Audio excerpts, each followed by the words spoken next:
Hello everyone, welcome to সঙ্গী সাথী পাঠশালা। আজকে আমরা DElEd part 1 session 2025-27 child study CC01 এর চ্যাপ্টার ওয়াইজ 2, 7 এবং 16 মার্কসের কোশ্চেন অ্যান্সার নিয়ে আলোচনা করছিলাম। ইতিমধ্যে আমরা 2 মার্কসের সমস্ত প্রশ্ন 6 চ্যাপ্টার সেখান থেকে আলোচনা করে ফেলেছি। 7 নম্বরের প্রশ্নগুলি নিয়ে আলোচনা করছিলাম। আমাদের আজকের 7 নম্বরের জন্য প্রশ্ন হচ্ছে শিখন ও পরিণমনের মধ্যে পার্থক্য আলোচনা করো। অত্যন্ত গুরুত্বপূর্ণ একটি প্রশ্ন। শিখন বা লার্নিং এবং পরিণমন হচ্ছে ম্যাচুরেশন অর্থাৎ ম্যাচুরিটি। মানব বিকাশের দুটি অত্যন্ত গুরুত্বপূর্ণ ধারণা। ব্যক্তির আচরণ, জ্ঞান, দক্ষতা ও ব্যক্তিত্বের বিকাশে উভয়েরই গুরুত্বপূর্ণ ভূমিকা রয়েছে। অনেক সময় এদের মধ্যে ঘনিষ্ঠ সম্পর্ক থাকলেও শিখন ও পরিণমন এক নয়। পরিণমন ব্যক্তিকে শেখার উপযুক্ত করে তোলে, আর শিখন সেই প্রস্তুতির উপর ভিত্তি করে নতুন জ্ঞান ও দক্ষতা অর্জনে সাহায্য করে। তাই এদের পার্থক্য থাকা স্বাভাবিক এবং পার্থক্য জানাও একজন শিক্ষকের পক্ষে অত্যন্ত গুরুত্বপূর্ণ। অর্থাৎ কি, যে পরিণমন আমাদেরকে কোনো কিছু শেখার জন্য উপযুক্ত স্তরে পরিপূর্ণ করে এবং শিখন হচ্ছে সেই উপযুক্ত স্তরে আমরা কি শিখব সেই জ্ঞান প্রদান করে। শিখনের সংজ্ঞা। গেটস এর মতে অভিজ্ঞতা ও অনুশীলনের ফলে আচরণের যে তুলনামূলক স্থায়ী পরিবর্তন ঘটে তাকে শিখন বলে। আবার পরিণমনের সংজ্ঞায় বলা হচ্ছে, পরিণমন হলো বংশগতি ও স্বাভাবিক জৈবিক বৃদ্ধির ফলে দেহ ও মস্তিষ্কের যে স্বাভাবিক বিকাশ ঘটে তাকে পরিণমন বলে। এটি কোনো শিক্ষা বা অনুশীলনের উপর নির্ভর করে না। অর্থাৎ পরিণমন কি একটি জৈবিক প্রক্রিয়া, এটি স্বাভাবিকভাবে মানুষের বিকাশ ঘটে এবং সে একটি নির্দিষ্ট স্তরে উপনীত হয়, যেখানে গিয়ে সে তার ওই স্তরে গেলে সে কোনো কাজটি যথাযথভাবে করার সক্ষমতা অর্জন করে। শিখন ও পরিণমনের মধ্যে পার্থক্য। এক হচ্ছে অর্থের দিক থেকে পার্থক্য। শিখন অভিজ্ঞতা, শিক্ষা ও অনুশীলনের মাধ্যমে নতুন জ্ঞান, দক্ষতা ও আচরণের অর্জনের প্রক্রিয়া, এবং পরিণমন হল দেহ ও মস্তিষ্কের স্বাভাবিক বৃদ্ধি ও বিকাশের প্রক্রিয়া। 2 হচ্ছে নির্ভরশীলতার দিক থেকে। শিখন পরিবেশ, শিক্ষা, অভিজ্ঞতা ও অনুশীলনের উপর নির্ভরশীল থাকে। পরিণমন প্রধানত বংশগতি ও জৈবিক বিকাশের উপর নির্ভরশীল থাকে। কারণের দিক থেকে শিক্ষণ অভিজ্ঞতা ও চর্চার ফলে ঘটে, কিন্তু পরিণমন স্বাভাবিক শারীরিক ও মানসিক বিকাশের ফলে ঘটে। নেক্সট হচ্ছে সময়ের দিক থেকে শিখন জন্ম থেকে মৃত্যু পর্যন্ত চলতে থাকে, কিন্তু পরিণমন নির্দিষ্ট বয়সে একটি ধাপে গিয়ে সম্পন্ন হয়ে যায়। একটি ধাপে গিয়ে মানুষের কার্যকারিতার যে সুসম্পন্ন বিকাশ সেটা থেমে যায়, কিন্তু শেখার প্রক্রিয়া আজন্ম চলতে থাকে। পরিবর্তনের প্রকৃতি। শিখন আচরণ, জ্ঞান, দক্ষতা ও অভ্যাসে পরিবর্তন আনে। পরিণমন শারীরিক, স্নায়বিক ও মানসিক বিকাশ ঘটায়। শিখনের ফলে আমাদের জ্ঞান বৃদ্ধি হয়, নতুন দক্ষতা আমাদের মধ্যে সঞ্চারিত হয়, আচরণের পরিবর্তন ঘটে এবং কাজে আমরা আরও বেশি সুন্দরভাবে সাবলীলভাবে করতে পারি। কিন্তু পরিণমনের ফলে শারীরিক, স্নায়বিক ও মানসিক বিকাশ ঘটে। অনুশীলনের ভূমিকা।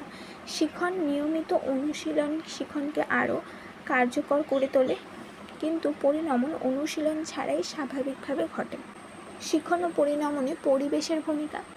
শিখনে পরিবেশের প্রভাব অত্যন্ত গুরুত্বপূর্ণ। পরিণমনে পরিবেশের কিছু প্রভাব থাকলেও এটা মূলত জৈবিক প্রক্রিয়া। নেক্সট হচ্ছে ব্যক্তিভেদের পার্থক্য। শিখন আগ্রহ, বুদ্ধিমত্তা, পরিবেশ ও সুযোগ অনুযায়ী ভিন্ন হয়। পরিণমন সাধারণত নির্দিষ্ট জৈবিক নিয়ম অনুযায়ী ঘটতে থাকে। 9 হচ্ছে উদ্দেশ্যর দিক থেকে। শিখন নতুন জ্ঞান, দক্ষতা ও অভ্যাস অর্জন করাই প্রধান উদ্দেশ্য। পরিণমন দেহ ও মনের স্বাভাবিক বিকাশ ঘটানোই এর প্রধান বৈশিষ্ট্য। উদাহরণ হিসাবে বলা যায় যে শিখন হচ্ছে সাইকেল চালানো, লেখা পড়া, কম্পিউটার চালানো ইত্যাদি, কিন্তু পরিণমন হচ্ছে হাঁটার জন্য পায়ের পেশির বিকাশ, শক্ত হওয়া, কথা বলার জন্য মস্তিষ্কের বিকাশ, বাকযন্ত্রের স্বাভাবিক বিকাশ, এগুলো গুরুত্বপূর্ণ। শিখন ও পরিণমনের মধ্যে সম্পর্কও লক্ষ্য করা যায়।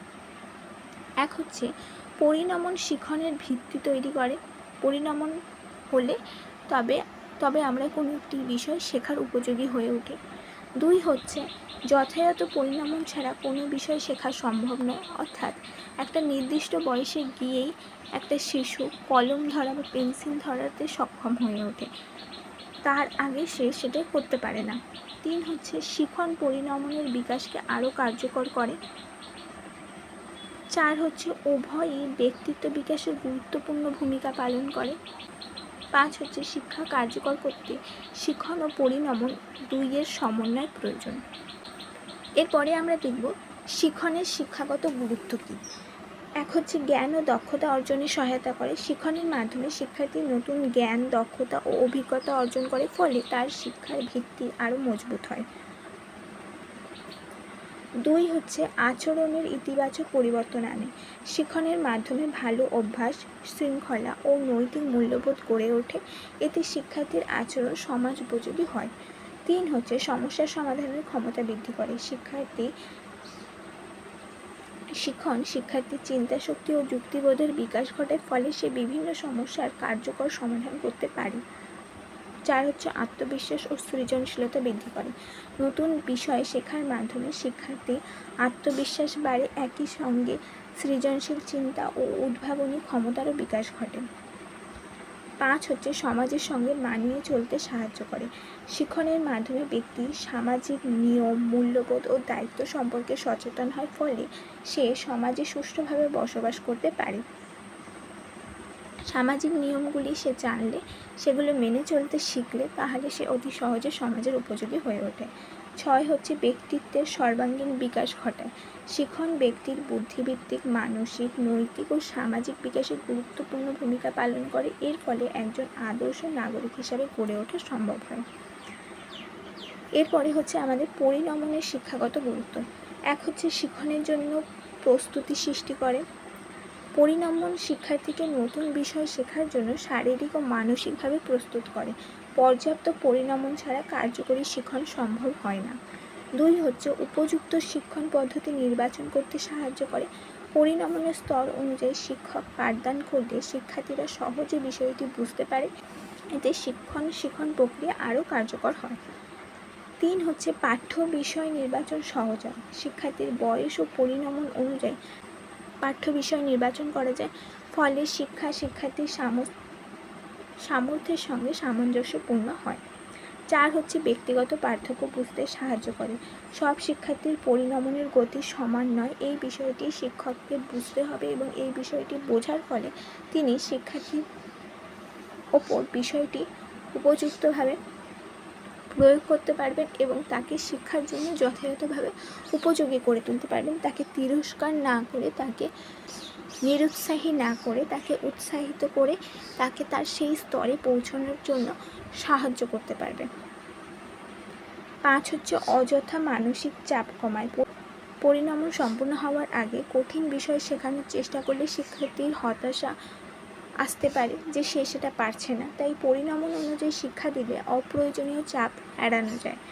ছয় হচ্ছে সর্বাঙ্গীন বিকাশে সহায়তা করে। পরিণমন শারীরিক, মানসিক ও আবেগীয় বিকাশের ভিত্তি তৈরি করে। এর উপর নির্ভর করে শিক্ষার্থীর সামগ্রিক ব্যক্তিত্বের বিকাশ ঘটে।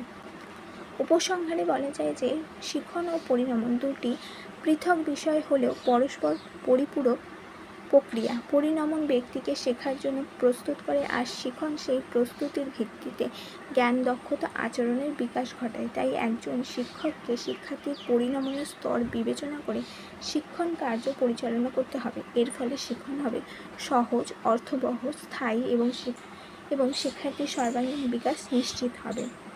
এগুলো তোমাদের 16 নম্বরেরও পাঠ প্রশ্ন হিসাবে আসতে পারে। শিখন কাকে বলে, পরিণমন কাকে বলে, শিখন ও পরিণমনের মধ্যে পার্থক্য লেখো, এইভাবে। তো আশা করবো এগুলো তোমাদের কাজে লাগবে। শুধু 7 নম্বরের জন্য না, 16 নম্বরের জন্য খুব গুরুত্বপূর্ণ। সেই সাথে 2 নম্বরের যদি শর্ট প্রশ্ন হিসাবে দেয় তাহলে তোমরা অতি সহজে লিখতে পারবে, এটার বিষয়টি যদি তোমাদের ভালো করে বোঝা থাকে।